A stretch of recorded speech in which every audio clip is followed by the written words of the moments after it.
বাংলাদেশের রাজনীতিতে ধর্মের ব্যবহার অতি পুরনো। নির্বাচন আসলে মাথায় হিজাব পরা, হাতে তসবিহ নেয়া, ঘন ঘন মসজিদে যাওয়া। আর যে সমস্ত মানুষ যদি ধাক্কা দিয়ে আপনি কাউকে ফেলে দেন এবং কোনো কারণে যে সমস্ত মানুষ পশ্চিম দিকে পড়ে গেছে, তো কাবা শরীফ পশ্চিম সম্পর্কে যাদের এত বিদ্বেষ, এতটা ধর্মনিরপেক্ষ যে পশ্চিম দিকে পড়ে যাওয়ার পরে সে ঘুরে তার শরীর এবং মন মোতওয়াজ্জহ করে ফেলে পূর্ব দিকে বা উত্তর দিকে, দক্ষিণ দিকে, কিন্তু পশ্চিম দিকে তারা পড়ে থাকবে না। এরকম কাবা বিদ্বেষী যারা লোকজন, আল্লাহ বিদ্বেষী যারা লোকজন, আল্লাহ রাসূলের যারা শত্রু, নির্বাচন আসলে তারা বিরাট একটা জুব্বা গায়ে লাগায়, মাথায় একটা টুপি পরে, এরপর যাকে পায় তাকেই আসসালামু আলাইকুম কুলাকুলি মুসাফা করা। এই যে ভণ্ডামি, এই ভণ্ডামি আমাদের রাজনীতির ময়দানের অতি পুরনো দৃশ্য। বিভিন্ন সময়ে এটা চলেছে। আর 2026 সনে এসে জানুয়ারি মাসে এই যে নির্বাচন চলছে, ত্রয়োদশ জাতীয় সংসদ নির্বাচন, এই নির্বাচনে ধর্মের ব্যবহার সর্বাধিক। এবং এই ধর্ম নিয়ে এবং ধর্মীয় রাজনীতি নিয়ে যে অনাসৃষ্টি তৈরি হয়েছে বাংলাদেশে, এক পক্ষ অন্য পক্ষকে কাফের, মুনাফেক, বেঈমান, বিশ্বাসঘাতক, লম্পট ইত্যাদি কথাবার্তা বলার চেষ্টা করছে। কারা বলছে, কাদেরকে বলছে আপনারা খুব ভালো করে জানেন। আপনারা ইতিমধ্যে জানেন যে বাংলাদেশে একটা গ্রুপ রয়েছে, মাজারপন্থী একটা গ্রুপ, বিশাল বিশাল পেট, এক একটা দেখতে মানে যাকে বলা হয় কি বলবো, হাতির মতো, চোখ ছোট ছোট, জনগণের খাবার খেয়ে এমন পেট করে ফেলছে, মানে এদের শরীরের আর পেটের যন্ত্রণা, এদের চোখ আর ঠোঁট এই দুটো দেখা যায় না। এই ধরনের মাজারপন্থী যারা লোকজন রয়েছেন, এদের মধ্যে আবার বেশ কয়েকজন বক্তা রয়েছেন, গলা বেশ চওড়া গলা, উচ্চ স্বরে কথা বলে, অহংকারী, উদ্যত, কারো কারো নামের পিছনে খাব্বাসি, তাব্বাসি, তারপর শেষে দীর্ঘিকার দেওয়া, জিহাদি, ফিহাদি, টিহাদি, এরকম জিনিস দিয়ে মানে নিজেদের যে সাল সুরত এগুলো তারা বাড়িয়ে তোলে। এরপর গরমের মধ্যে বিরাট একটা মোটা জুব্বা তারা পরে, মনে হয় যেন কাবা শরীফের গিলাপ পরে আছে।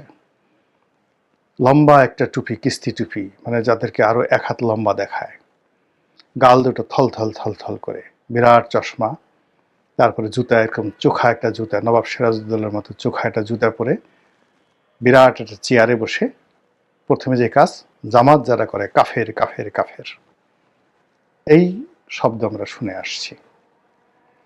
জামাত অবশ্য এই সমস্ত ব্যাপারে কখনো প্রতিক্রিয়া দেখায়নি। তারা গত 17 মাসে যে প্রতিক্রিয়া দেখিয়েছে সেটি হলো তাদের কর্মী এবং সমর্থকরা এরকম অনেক মাজার ভেঙে চুরমার করে দিয়েছে, অনেক এরকম ভাবের পাগলকে আচ্ছা মতো ধুলাই দিয়েছে, অনেকের ভুঁড়ি গালায় দিছে। বুঝতে পারছেন ঘটনাটা? এই কাজগুলো এই গত 17 মাসে হয়েছে। এর বাইরে বাংলাদেশে যে সকল মানে মোটামুটি রেসপেক্টেড, যাদের প্রচুর মানে আগে যাদেরকে বললাম তারা হলো ওই যে জলহস্তি, মানে যাদের কোনো রেসপেক্ট নাই, কিন্তু কতগুলো অন্ধ ভক্ত ঠক্ত নিয়ে তারা প্রতিপক্ষকে কাফের বানায়, আর কাফের বানিয়ে নিজেরা অলি আল্লাহ, গাউস, কুতুব, পীর, মাশায়েখ সেজে তারা 2 হাতে টাকা উপার্জন করবে। কোনো ইনকাম ট্যাক্স নাই, কোনো বৈধ আয় রোজগার নেই, কোনো হালাল নেই, হারাম নেই, টাকা দিলেই হইল, সঙ্গে সঙ্গে পকেটে ভরবে আর পেটে ভরবে, এই অবস্থা। তো এই গ্রুপটার বাইরে আর একটা গ্রুপ আছে যারা ভালো ভালো মাদ্রাসা চালান, মসজিদ চালান, ইসলামী রাজনীতি করেন, এবং তাদের একটা পারিবারিক ঐতিহ্য রয়েছে, যেমন চরমোনাই পীর সাহেব, আট্রসির পীর সাহেব। তো তাদের সঙ্গেও জামাতের একটা রাজনৈতিক মত পার্থক্য রয়েছে, যেটি স্পষ্ট এবং শালীনতার মধ্যে, মোটামুটি শালীনতার মধ্যে তারাও একে অপরের বিরুদ্ধে বিষোদ্গার করেন, কিন্তু জামাত এখানে টেকনিক্যালি কারো বিরুদ্ধে এভাবে কথা বলেন না। কিন্তু চরমোনাই বা অন্যান্য যারা লোকজন রয়েছেন তারা জামাতের ঈমান, আকীদা এগুলো নিয়ে তারা কথাবার্তা বলেন, এবং অনেক কথাগুলো আপত্তিকর বটে, কিন্তু ওই যে আগের যে কুমির শ্রেণী আছে বা আগের যে জলহস্তি গ্রুপ আছে ওদের মতো না। তো এইভাবে ধর্ম নিয়ে আমাদের দেশে বিভিন্ন সময় রাজনীতি হয়েছে। এই রাজনীতির সঙ্গে সঙ্গে অনেক উত্তেজনা ছড়িয়েছে এবং সেটি গত ১৭ মাসে হঠাৎ করে দেখা গেল একটা র্যাডিক্যাল চেঞ্জ এসছে। সেই চেঞ্জ হলো ইসলামী দলগুলো, বিশেষ করে ওই আগের যে গাম্বুশ শ্রেণী আছে সেইগুলো ছাড়া মোটামুটি সহনশীল বিভিন্ন পথের, মতের, মতাদর্শের যারা লোকজন রয়েছেন তারা কি করলো, এক মঞ্চে উঠে সমস্ত ইসলামিক রাজনৈতিক দলগুলোকে এক মঞ্চে উঠিয়ে তারা ভোটের বাক্সকে একত্র করার চেষ্টা করলো। এবং আমরা যখন এরকম সকল ইসলামপন্থীদের একটা মহাসম্মিলন আমরা দেখেছিলাম সরোয়ার্দী উদ্যানে, অনুষ্ঠানটি মূলত চরমোনাই পীর সাহেবের ছিল, কিন্তু সেখানে সবাই অংশগ্রহণ করেছিল। এখানে আরও অনেকে গিয়েছিল, গণ অধিকার পরিষদে গিয়েছিল, এবি পার্টিও গিয়েছিল, এবং তখন ধরে নেওয়া হয়েছিল যে এরাই হয়তো সম্ভবত সামনে ক্ষমতায় আসবে। এবং তাদের ঐক্যকে বিএনপি ভয় পেয়েছিল, তাদের ঐক্যকে আওয়ামী লীগও ভয় পেয়েছিল, এবং ভারত তো থলথল করে কাঁপা শুরু করেছিল, কিন্তু সেই ঐক্যটা থাকেনি। কিন্তু ওই যে এখন তারা ভিন্ন ভিন্ন প্ল্যাটফর্মে চলে গেছে। চলে যাওয়ার ফলে ওই যে ধর্মকেন্দ্রিক যে রাজনীতি এবং ধর্মকেন্দ্রিক যে ন্যারেটিভগুলো, এই ধর্মকেন্দ্রিক ন্যারেটিভগুলো এই মুহূর্তে রাজনীতিতে যারা পরস্পরের প্রতিদ্বন্দ্বী তাদের মধ্যে মানে রীতিমতো কাদা ছোঁয়াছুঁই হচ্ছে। যেহেতু এখন জামাতের প্রতিদ্বন্দ্বী হেফাজত নয়, জামাতের প্রতিদ্বন্দ্বী চরমোনাই নয়, বা চরমোনাইয়ের প্রতিদ্বন্দ্বী বিএনপি নয়, বা চরমোনাইয়ের প্রতিদ্বন্দ্বী জামাত নয়, ফলে নির্বাচনের মাঠের সমস্ত বিরোধগুলো, ধর্মীয় বিরোধগুলো, ধর্মীয় ন্যারেটিভগুলো, এগুলো থেকে জামাতের যারা চিরায়ত শত্রু, যারা জানে যে জামাতকে কোন পয়েন্টে আঘাত করতে হবে, জামাতের কোন আকিদা, কোন তাফসির, কোন উচ্চারণ, কোন অঙ্গভঙ্গি, এগুলো নিয়ে জামাতকে খোঁটা দিলে জামাতের মুখ বন্ধ হয়ে যাবে, ওই গ্রুপগুলো এখন রাজনীতির ময়দানে ফোর্থ গ্রেডে চলে গেছে। তারা এখন ইয়ানফসি ইয়ানফসি, কী করলাম, কী হলো, কি হবে। বরং জামাতের যে এখন উত্থান বা রাষ্ট্র ক্ষমতায় জামাত বসে পড়ার যে একটা গুঞ্জন চারিদিকে শোনা যাচ্ছে, এতে করে তাদের যারা প্রতিপক্ষ তারা চিন্তা করছে, ও মাই গড, যদি জামাত ক্ষমতায় আসে, আগে তো ওই যে মাজার বা বাবরি চৌলওয়ালা এদেরকে বাঁশডলা দিয়েছে, এখন জামাত যদি তাদের আকিদা নিয়ে, তাদের তৌহিদি আকিদা নিয়ে, তাদের সেই মওদুদি আকিদা নিয়ে, তাদের সিলসিলা নিয়ে, তাদের সেই যে ওহাবি সিলসিলা, অনেকে তাদেরকে দায়েসও বলে, সেই দায়েসের সিলসিলা নিয়ে যদি তারা ক্ষমতায় আসে, আমাদের তো মোটামুটি ব্যবসা বাণিজ্য, রাজনীতি, তারপরে দাওয়াত মাহফিল ঠাহফিল, এগুলো সব যে কি হবে আল্লাহই জানে। ইয়ানফসি ইয়ানফসি ইয়ানফসি লা ইলাহা ইল্লাল্লাহ, দিনের মালিক তুই আল্লাহ, এগুলো একটা চলছে মানে জামাতের যারা মূল প্রতিদ্বন্দ্বী ছিল এই নির্বাচনের আগে তাদের মধ্যে। আর অন্যদিকে জামাত যেটা হয়ে গেছে সেটা হলো তারা খুব খুশি এই কারণে যে ধর্মীয় যে ন্যারেটিভগুলো এগুলো এককভাবে তারা ওন করে তারা এই ধর্মীয় ন্যারেটিভগুলো এখন বিএনপির বিরুদ্ধে তারা প্রচার করছে। বিএনপি এগুলোকে আবার জবাব দিচ্ছে, কিন্তু জবাবটা আসলে আমরা যারা সাধারণ আমজনতা তারা গ্রহণ করছে। যেমন জান্নাতের টিকিট, ভেস্তে যাওয়া, বিড়ি খেয়ে যদি একটা সুখ টান দেওয়ার পরেও যদি জামাতের দাড়িপাল্লায় ভোট দেয়, এর কারণে আল্লাহর গুনাহ মাফ হতে পারে। তারপর অন্যান্য যে সকল কথা, সে সকল কথাই কিন্তু জামাত যাদেরকে উদ্দেশ্য করে বলছে তাদের মধ্যে কিন্তু ব্যাপক মানে দরিদ্র অভাবী যারা শ্রেণী আছে তাদের মধ্যে কিন্তু এটা নিদারুণভাবে প্রতিক্রিয়া তৈরি করেছে। জামাত যে পলিসিগুলো তৈরি করেছে, যেমন ধরুন তারা ১ কোটি লোককে টার্গেট করেছে। তো ১ কোটি লোককে যদি টার্গেট করে আর সেই ১ কোটি লোকের প্রত্যেককে যদি ১,০০০ করে টাকা দেয়, তাহলে তাদের বাজেটে কত টাকা লাগলো? মাত্র ১,০০০ কোটি টাকা। জামাতের জন্য ১,০০০ কোটি টাকা কোনো টাকা বলেন তো? ১,০০০ কোটি টাকা তো এক নাভিল গ্রুপই তাদেরকে দিতে পারে। ইসলামী ব্যাংকের একটা সিএসআর থেকে তারা এই টাকাটা পেতে পারে। তুরস্ক তাদেরকে ১০,০০০ কোটি টাকা দিতে পারে। পাকিস্তান একটা মরাধরা পার্টি, তারাও এই বিপদের সময় তাদেরকে ১০,০০০ কোটি টাকা দিতে পারে। তো আমি বললাম মাত্র এই ১,০০০ কোটি টাকা। সে ১,০০০ কোটি টাকার মধ্যে তারা কি করলো? ১ কোটি লোকের টার্গেট করলো, ৫০ লাখ মহিলা বিকাশে তাদেরকে টাকা দিল। আল্লাহর হস্তে দোয়া চাই, খাস করে এই টাকাটা নেন, আপনার চিকিৎসা খান, দুটো ডালমন্দ খান, আমাদের জন্য একটু দোয়া করবেন, আর তো কিছু বলার দরকার নেই।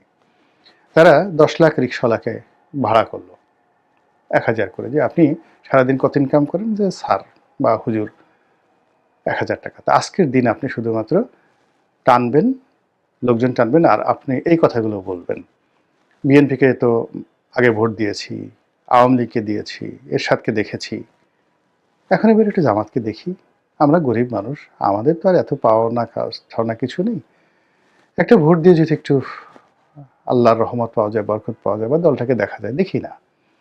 তো এই কথা যখন একজন রিক্সাওয়ালার মুখ থেকে শুনে, তখন মানুষের মন নরম হয়ে যায়। তো এই জিনিসগুলো জামাত করছে। তারা কোরআন শরীফ দিচ্ছে, জায়নামাজ দিচ্ছে, তসবি দিচ্ছে, আতর দিচ্ছে, মানে যেখানে মানুষের কাছে যাচ্ছে কিছু একটা জিনিস তারা করছে, কাউকে জড়িয়ে ধরছে, কাউকে হ্যান্ডশেক করছে, কাউকে খাওয়াচ্ছে, কারো বাড়িতে গিয়ে খাচ্ছে। এ সব মিলিয়ে জামাতের 90% যে প্রচার এবং প্রপাগান্ডা, সেটার সঙ্গে অর্থ, সেটার সঙ্গে উপহার, সেটার সঙ্গে কৌশল, এবং সেটার সঙ্গে মানে যাকে বলা হয় কোরআন এবং হাদিস বই পুস্তক জড়িত।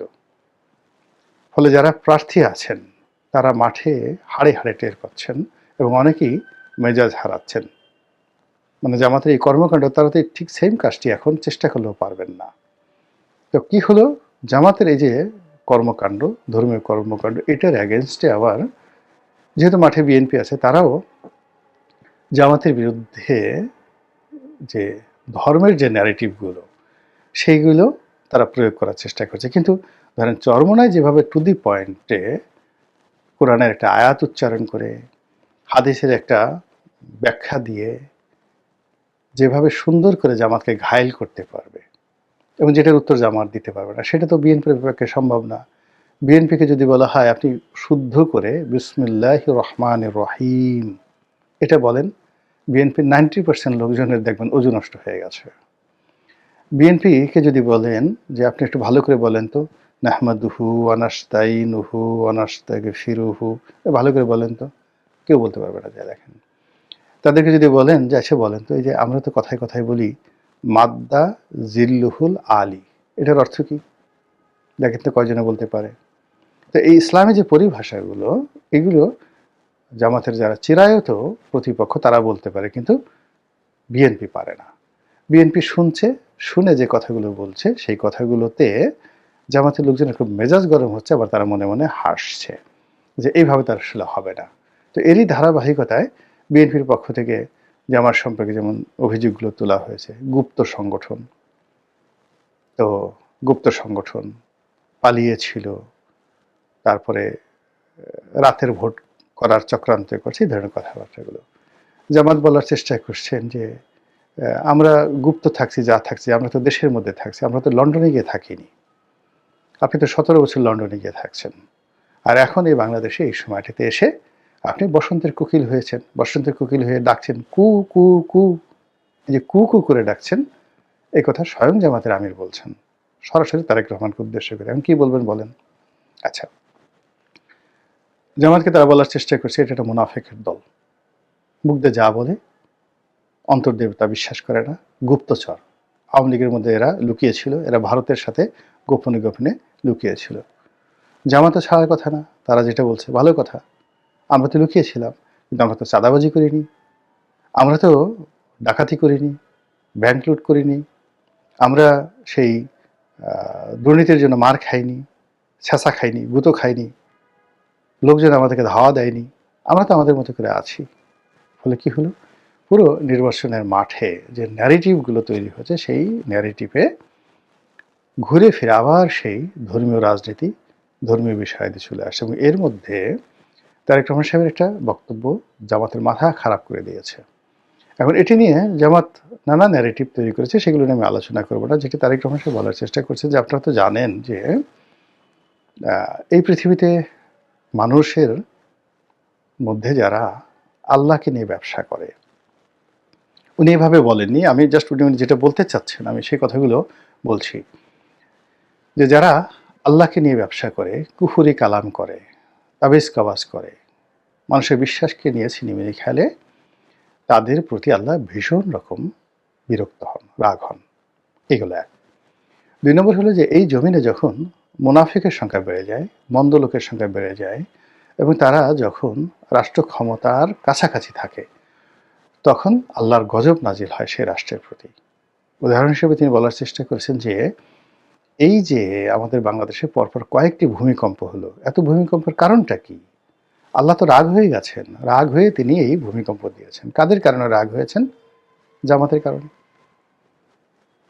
তো জামাত এই যে এই বক্তব্য শোনার পরে জামাত খুব আশ্চর্য হয়ে গেছে যে এই কথা তারেক রহমান সাহেবের মাথায় আসলো কি করে?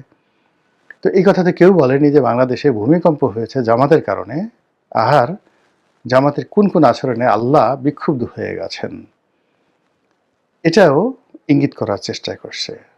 এর ফলে জামাতের যে হেডকোয়ার্টার, তাদের গবেষণা সেল, তাদের সমস্ত কর্মকাণ্ড, তাদের যারা লোকজন, তারা দলবদ্ধভাবে যেখানে বসবাস করে সেটা হলো ঢাকার মগবাজার।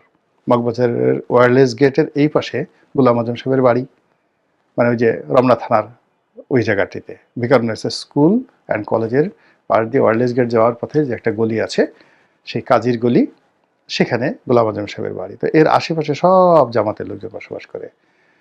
তারপর উল্টো দিকে, রাস্তার উল্টো দিকে আপনি যদি যান, গিয়ে আপনি সেই মগবাজারের পার হয়ে, রেলগেট পার হয়ে, যেটাকে মগবাজার রেলগেট বলা হয়, পার হয়ে যদি যান, হাতের ডান দিকে পড়বে আলফালা বিল্ডিং, যেখান থেকে সংগ্রাম বের হয়, আর বাম দিকে পড়বে জামাতের কেন্দ্রীয় অফিস। ফলে কি হলো, পুরো মগবাজার বলতে যেটা বোঝানো হয় এটা হলো জামাতের রাজত্ব, এবং ওখানে সব লোক মানে জামাতের।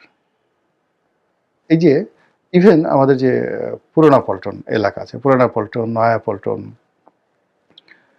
তারপরে তোপখানা রোড, সেগুনবাগিচা, এই সমস্ত এলাকাতে কিন্তু জামাতের মানে হাজার হাজার নয়, লাখ লাখ মানুষ বসবাস করে।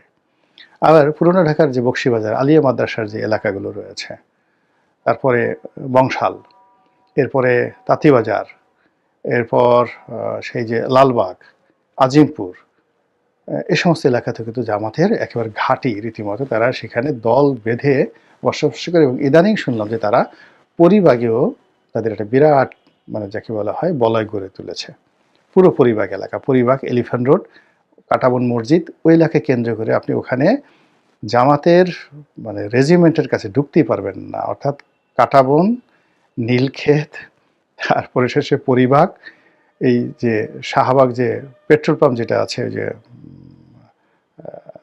শাহবাগ মোড় থেকে সামনে এগুলো যে শেরাটনের সামনে যে পেট্রোল পাম্প, এর পেছনের পুরো সাইডটি খুব ঘনবসতিপূর্ণ এলাকা। এরপরে ওখান থেকে কাঁঠাল বাগান, এই পুরো এলাকা, কাঁঠাল বাগানের পুরো এলাকা, কাঁঠাল বাগান হাল থেকে গিয়ে আপনি গ্রিন রোড পর্যন্ত খালি জামাত জামাত জামাত।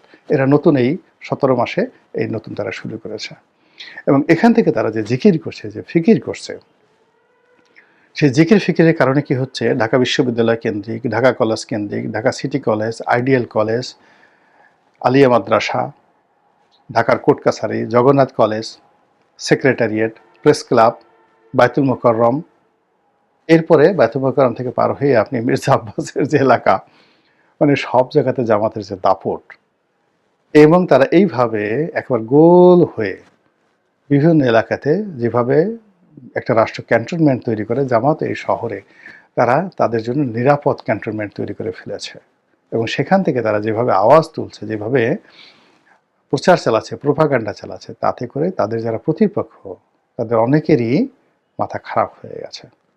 আর এই খারাপ মাথা নিয়ে যখন জামাতের যে ধর্মীয় ন্যারেটিভগুলো আছে, সেই ন্যারেটিভের পাল্টা ন্যারেটিভ তারা তৈরি করার চেষ্টা করছে, সেই ন্যারেটিভে আসলে কতটা কাজ হবে সেটি এখন দেখার বিষয়।